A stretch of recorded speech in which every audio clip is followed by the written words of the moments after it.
Isa ito sa paborito kong lutuin sa hapunan. Hinugasan ko na yung 5 cups ng rice. Nilagay ko na yung patatas, carrot, black bean, green peas, red bean, at saka may white beans din. Then, lagyan lang natin ng tubig at saka lutuin. Ito naman ay green onions, green na sili, kalahating kutsara ng chili flakes, 3 kutsara ng soy sauce.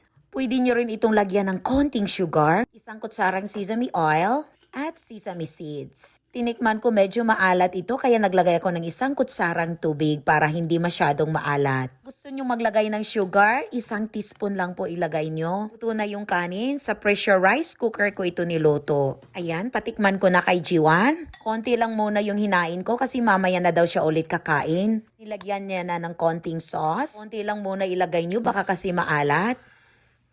뜨거워.